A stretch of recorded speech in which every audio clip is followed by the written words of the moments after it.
അനശ്വരനായ മുഹമ്മദ് റാഫി മലയാള സിനിമയ്ക്കായി ആലപിച്ച ഏക ഹിന്ദി ഗാനം ഉൾപ്പെടെ അപൂർവമായ 10,000-കണക്കിന് ചലച്ചിത്ര ഗാനങ്ങളുടെ അമൂല്യ ശേഖരത്തിനുടമയാണ് മുഹമ്മദ് അഷ്റഫ്.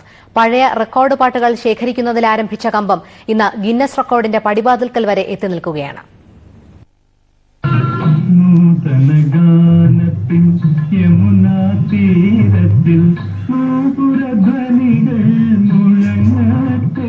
എറണാകുളം പള്ളുരുത്തി മുഹമ്മദ് അഷ്റഫിന്റെ മാളോത്ത് വീട് സംഗീത സാന്ദ്രമാണ്.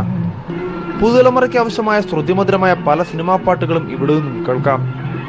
1940-ൽ റിലീസായ ജ്ഞാനാംബികയുടെ റെക്കോർഡ് മുതൽ ഇതുവരെയുള്ള എല്ലാ സിനിമാ ഗാനങ്ങളുടെയും വിപുലമായ ശേഖരം ഇദ്ദേഹത്തിന്റെ 30 വർഷത്തെ ശ്രമഫലമായാണ് രൂപപ്പെട്ടത്. മെഹബൂബ ആലപിച്ച 131 ഗാനങ്ങളും ഇക്കൂട്ടത്തിലുണ്ട്. പ്രധാനപ്പെട്ട ഒരു ആദ്യമായിട്ട് പാടിയ ഗാനങ്ങൾ ഏറെക്കുറെയൊക്കെ ഉണ്ട്. എൻ്റെ കയ്യിൽ യേശുദാസിൻ്റെ ഉണ്ട്, പിന്നെ മെഹബൂബിൻ്റെ ഉണ്ട്, മെഹബൂബ് പാടിയതുണ്ട്, പീല പാടിയതുണ്ട്, ജാനകി പാടിയതുണ്ട്. ഇവരൊക്കെ ആദ്യമായിട്ട് വന്നതും പാട്ടുകളൊക്കെ ഉണ്ട്. പിന്നെ ഒട്ടുമിക്ക സംഗീത സംവിധായകന്മാരുടെ ഗാനങ്ങളും എൻ്റെ കയ്യിലുണ്ട്. പാട്ടുകൾ മാത്രമല്ല, അനുബന്ധ വിവരങ്ങളും അഷ്റഫ് ഞൊടിയിടയിൽ ഓർത്തെടുത്ത് പറയും. കഴിഞ്ഞ 9 വർഷമായി പാട്ടുകൾ കമ്പ്യൂട്ടറിന്റെ സഹായത്തോടെ ക്രോഡീകരിക്കുന്നതിലായിരുന്നു ഈ പഴയ 9ാം ക്ലാസ്സുകാരന്റെ ശ്രദ്ധയത്രയും. അക്ഷരാർത്ഥത്തിൽ പാട്ടിൻ്റെ ഒരു പാലാഴി തന്നെയാണ് അഷ്റഫക്കയുടെ ഈ ശേഖരം.